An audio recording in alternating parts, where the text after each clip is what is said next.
The silence in the family room was always a particular kind of quiet. It was the quiet of dust motes dancing in the light afternoon sunbeam that cut across my green velvet armchair. A quiet seasoned with the gentle murmur of the television and the faint, sweet scent of peach cobbler cooling in the kitchen. It was my quiet, earned over 78 years, carved out in the hour between the chores and the encroaching evening. In that chair bought with the first Social Security check after my Robert passed 15 years ago, my joints would ease, and for a little while, I was simply Celeste, a woman at rest in her own home.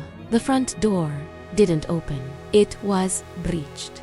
The slam was a shock wave that shattered my peace. I didn't need to look. The heavy, entitled footsteps that followed were as familiar as the sound of my own heart, and somehow more dreaded. Derek, my son-in-law, marched into the room as if reviewing troops. Behind him, my daughter Lena shuffled in, laden with shopping bags. Her shoulders curled forward, her eyes fixed on the floor, a posture of perpetual apology. Derek planted himself directly between me and the television, a broad, dark shape blocking the flickering light. He snorted, a sound he reserved for finding me in a state of what he deemed useless repose. His hand, large and possessive, snatched the remote from the arm of my chair. His thumb found the red power button and pressed it. The news anchor's voice vanished mid-syllable, replaced by a void of sound that felt heavier than any noise. "To your room, old woman," he said, his voice not loud, but cold and final, like a judge passing sentence. "I've got the game on. The family room is mine now." The quiet that followed was different. It was no longer peaceful. It was suffocating, thick with his arrogance and my own held breath. I could hear the faint rustle of Lena's bags as she shifted in the kitchen doorway. Slowly, deliberately, I turned my head from the blank screen to her. Our eyes met across the space. In hers, I saw a frantic, trapped pleading. I waited. I waited for the simplest, most fundamental thing, for my child to say, "Stop. This is her home. You don't speak to her that way."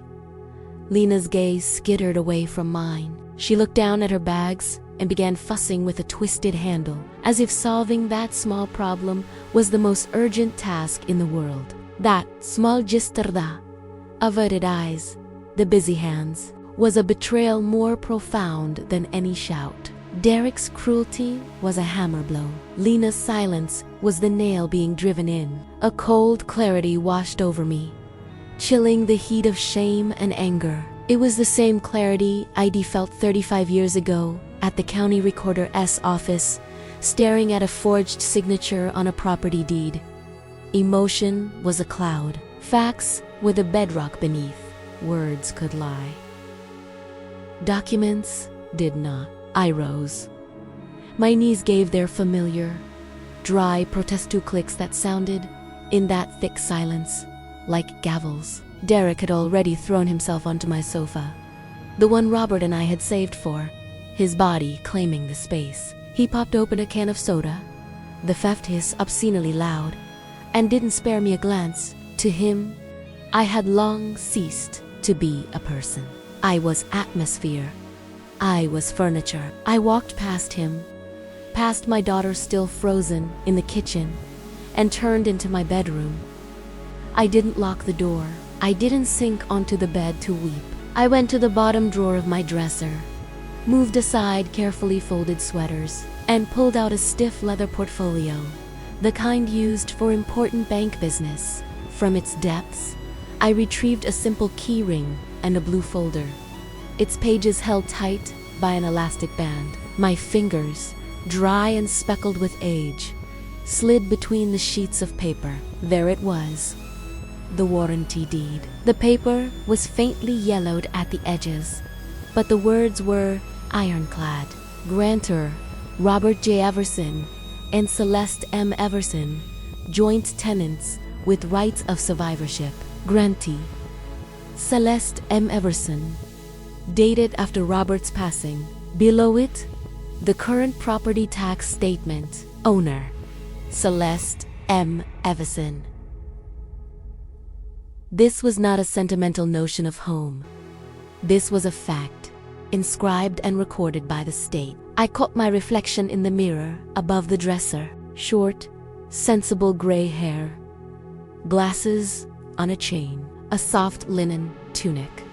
I looked like everyone's idea of a grandmother, harmless, nurturing, a fixture. I had leaned into that image, believing that if I made myself small and useful, if I fed the wolves, they would be satiated and leave me in peace. I baked the pies, paid the bills that weren't mine, absorbed the insults, and vanished when commanded. I had shrunk my world to the edges of this house so they could feel like kings in the center. But a king who must be constantly fed is not a king at all.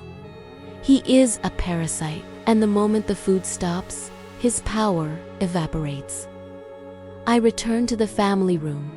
Derek had the sports channel on, the volume cranked so high the commentary was distorted. Lena was clattering dishes in the sink, the noise a poor substitute for the protest she would not voice. I walked to the front door, my heels clicking a firm, deliberate rhythm on the hardwood. Derek turned his head, a smirk playing on his lips. Taking a stroll, Celeste, he called over the blare of the TV. Don't get lost. It's confusing out there at your age. I didn't answer. I turned the deadbolt, a solid, satisfying thunk. For one last second, I let my eyes travel over the living room. The framed print of the Savannah riverfront Robert loved. The rug I vacuumed every Saturday. The broad, contemptuous back of my son-in-law. The shadow of my daughter moving behind the kitchen wall. I touched the keys in my pocket. The metal was cool, its ridges sharp and real against my skin. It was the touchstone of truth. I opened the door, stepped through, and closed it behind me. Not a slam, but a firm, definitive click. A period at the end of their sentence. The evening air was cool, washing over me like a baptism. I wasn't cold. I felt something I hadn't in years. The simple, physical sense of my own body moving through space, unobserved, unchallenged. I walked to the avenue, held up a hand, and a taxi slid to the curb. The Grand Hyatt downtown, please. In the back seat, surrounded by the smell of old leather and cleaner, I took out my phone. My fingers trembled, but not from weakness. It was the tremor of a long-dormant engine rumbling to life. I scrolled past photos of grandchildren and recipe links to a contact I hadn't dialed in a decade. Andrew V. Sterling, attorney at law. We'd worked in adjacent buildings. He did property disputes. I recorded the deeds that settled them. He knew my signature, knew I could spot a flawed title from a mile away. He answered on the third ring. Celeste, it's nearly 9. Is everything all right? I've woken up, Andrew, I said, watching the city lights streak past the window, and I need your help. I've got court first thing tomorrow. What's the emergency? My mental and property health. My voice was steady. I need to evict a tenant. A pause. He knew my situation. Celeste, you live with your daughter and Derek. Exactly, they are tenants. Gratuitous licensees, to be precise, and the license has been revoked. What happened? His voice shifted from friend to attorney. He told me, to your room, old woman. This living room is mine now. My daughter watched and said nothing. I left. I will not return until they are gone. He sighed, a sound of professional understanding. That's constructive eviction of you, and moral abuse at the very least. But you don't want my pity, you want the law. The house is in my name. They have lived there for 4 years, contributed nothing to the mortgage or taxes, and have no lease. I want a notice to quit. I am terminating their permission to occupy. Personal service. 30 days. I'll have my junior associate, Roman Cruz, at your door by 9 a.m. He's young, looks like he was born in a suit, and he doesn't flinch. He'll do, and include a clause about back rent for the holdover period, at fair market value. Another pause. Longer this time. You're serious. A woman who knows her rights is a dangerous thing, Andrew, especially when she's been pushed to the edge of her own property line. Documents will be ready by 8. Sign them, and Roman will serve. The hotel was a temple of quiet efficiency. A doorman opened my taxi door with a deference I'd forgotten existed. My room was a sanctuary of order. Clean lines, a bed I wouldn't have to make for anyone else, a large television. I turned it to my favorite music channel and set the volume to a gentle, pleasant level. The simple act felt revolutionary. I ordered room service tomato soup, a bread roll, a glass of Cabernet. I ate slowly, savoring each bite. My mind was clear, focused on the machinery I had just set in motion. I pictured the morning at my house. Derek, groggy and entitled. Lena, fluttering around him, trying to pre-soothe his moods. The doorbell would ring. A confident young man in a crisp suit would be standing there, a leather folio in his hand. This wasn't a social call. It was the first note of a new and unforgiving song. I slept a deep, dreamless sleep. The sleep of someone who has, after a long paralysis, finally reached for the wheel.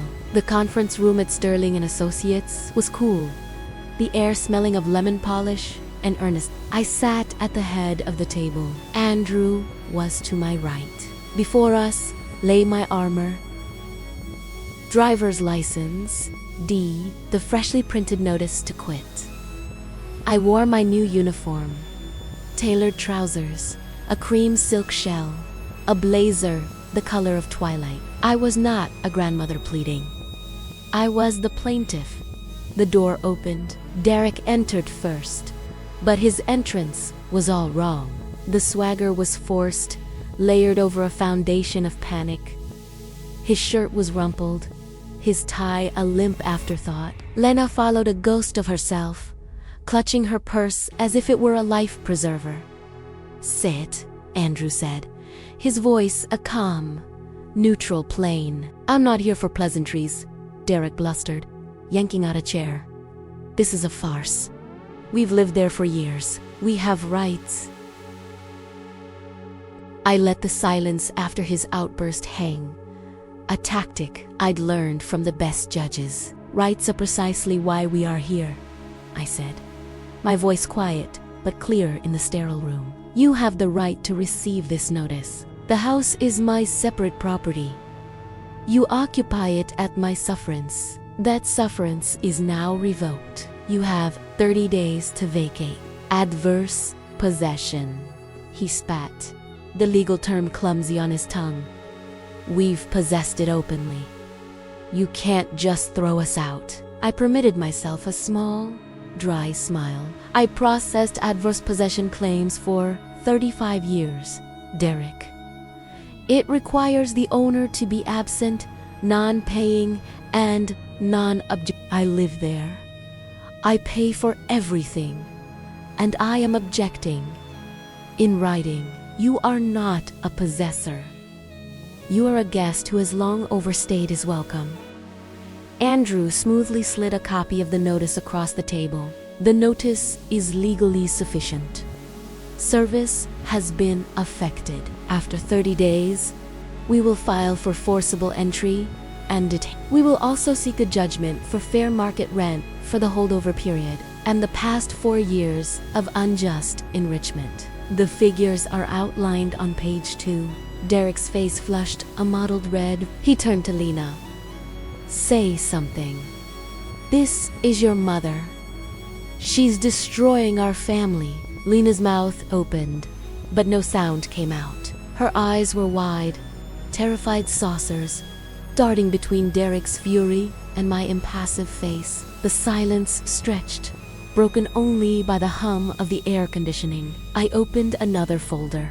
While we're on the subject of family, I said, my tone conversational. Lena, for 4 years, you've told me you were saving for a down payment, that my covering the household expenses was allowing you to salt away a nest egg, nearly $100,000 by my conservative estimate. I slid a different set of papers toward her. Where is that money, Lena? Derek lunged for the papers. That's none of your business. Andrew's hand came down, pinning them to the table. Let your wife see. Lena's trembling fingers picked up the top sheet. It was a brokerage statement. Then another. Then a notice of margin call. Her eyes scanned the numbers, the rows of failed trades, the cascading losses. I watched the understanding dawn slow. Then, all at once, the color drained from her face. A single tear escaped, tracing a path through her powder. It was not a tear of sadness, but of horrifying, icy comprehension. It's gone, she whispered. It's all gone. There's a deficit. Yes, I said, more gently now, but no less firmly. There were no savings, only bets. Losses covered by my generosity. The prime ribeyes, the imported beer, the premium cable package for the games you watched in my living room, all subsidized by the old woman you sent to her room. Derek's calls ceased after the second week. Roman informed me he had moved out, back to his own mother's house. The king, it seemed, required a throne, and a folding cot in a friend's apartment did not suffice. On the morning of the 30th day, I woke in my hotel room. I dressed with care. I met Roman at a cafe near the house. He handed me the keys and a signed inventory sheet. The house was empty.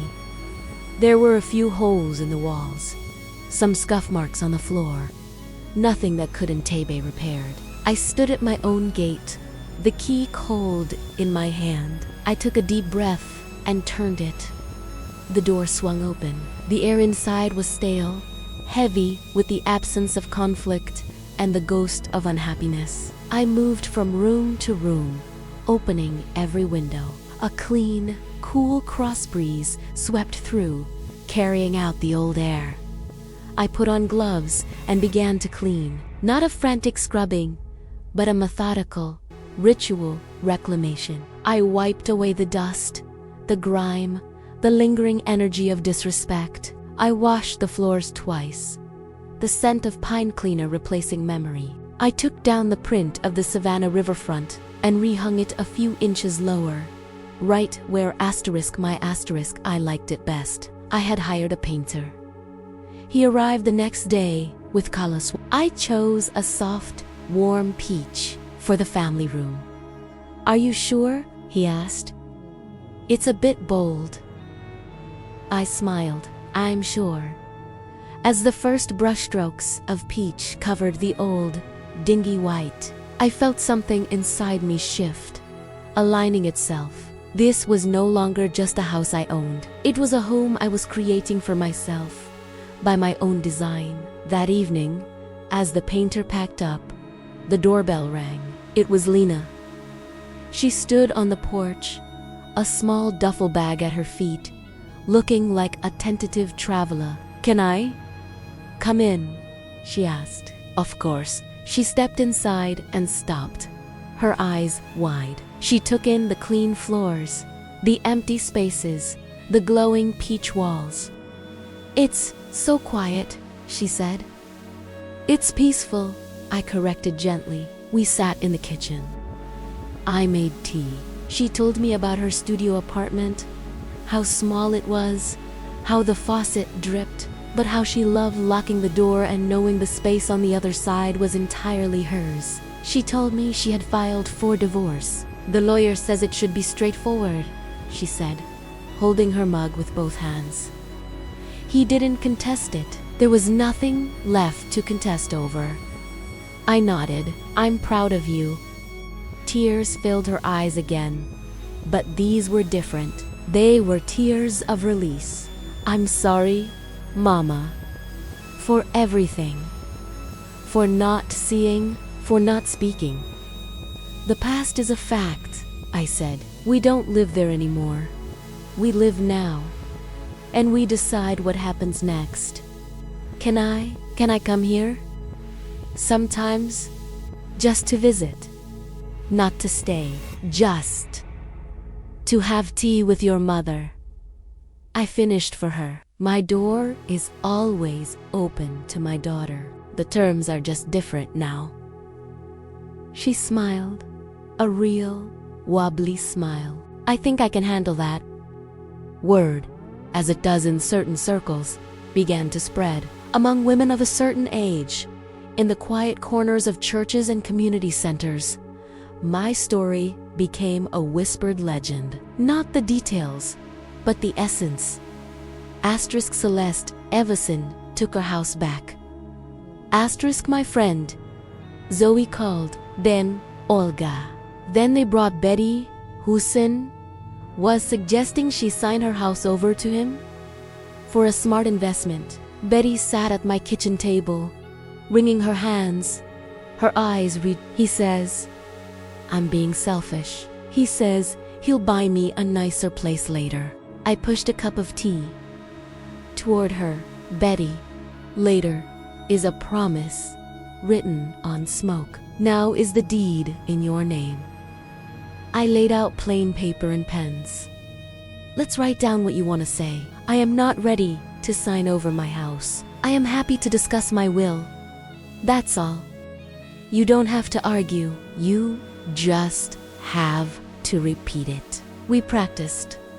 We role-played. Betty's timid voice grew firmer. We looked up the number for a reliable estate attorney. We wrote down the steps to put a freeze on any unauthorized credit inquiries. It wasn't about arming for war. It was about building a fence of facts around her life. That Wednesday afternoon at 4 p.m. became a standing appointment. Wednesday, tea, and titles, we called it. Sometimes it was just two of us. Sometimes 5. We talked about wills versus joint tenancy, about power of attorney limits, about the emotional price of a gift that feels like an eviction. We shared the names of honest plumbers, sympathetic therapists, and lawyers who didn't talk down to us. We were not a support group for victims. We were a strategy session for survivors. Lena started joining when her work schedule allowed. She didn't say much at first, just listened. One day, Betty was fretting about being a burden. Lena spoke up, her voice clear. Betty, you're not a burden. You're the asset. The house is just the address. Asterisk, you asterisk, are the home. Don't confuse the two. The room went quiet. I looked at my daughter, really looked at her. The hollowness in her cheeks was filling out. The light was back in her eyes. She was becoming herself again, a self she was building from the ground up. One evening, after the others had left, Lena stayed behind to help me wash the teacups. You've started a movement, Mama, she said, drying a saucer with care. I just put the kettle on. I replied, no. You showed us that no is a complete sentence. That love shouldn't cost you your address, your dignity, or your remote control. She smiled, a genuine, easy smile. I'm learning to say it too. At work, with a nice man who asked me out. I told him I could only do Fridays, because I have a standing appointment with my mother. On Wednesdays, my heart swelled. What did he say? He said he admired a woman who honors her commitments. Months passed. The peach walls felt like they had always been there. My life settled into a gentle, satisfying rhythm of my own making. One Wednesday, as we were clearing up, Zoe mentioned she'd seen Derek. "He's working for his brother's landscaping company," she said, not unkindly. "Looks older." I felt no schadenfreude, only a distant pity. He was a man who had confused the hostess with a hostage, and had lost everything when she'd simply walked out of her own captivity. That night, after Lena had gone home to her own small, proud apartment, I sat in my green velvet armchair. The house was quiet, but it was my quiet again, the quiet of contentment, of peace earned. The remote control sat on the table beside me. I picked it up. It was just a device, no longer a symbol of a battle. I turned on the television, found a channel playing a violin concerto. The music filled the room, pure and soaring. I closed my eyes and listened. And then, on a whim, I pressed the volume button. The music swelled, richer, fuller, vibrating in the air around me. It was not too loud. It was exactly loud enough. A profound sense of wholeness settled over me. This was the moral, not just of my story, but of life itself. You do not have to scream to be heard. Sometimes, you just have to turn off the noise that others impose and listen for your own music. Ownership is not merely about deeds and keys. It is about the sovereign right to your own peace, to the volume of your own life, and to the unwavering respect that must form the foundation of any love worth the name. It is about understanding that the greatest gift you can give your children is not a roof over their heads, but the unshakable example of your own 2 feet, planted firmly on the ground that is yours. The house was mine, but more importantly, I had finally come home to myself. And in this home, the locks were strong. The walls were a warm, forgiving peach. And the remote control, like my life, was firmly in my own hand. If you like the story, like my video and subscribe my channel for more interesting stories like this. Thanks for watching.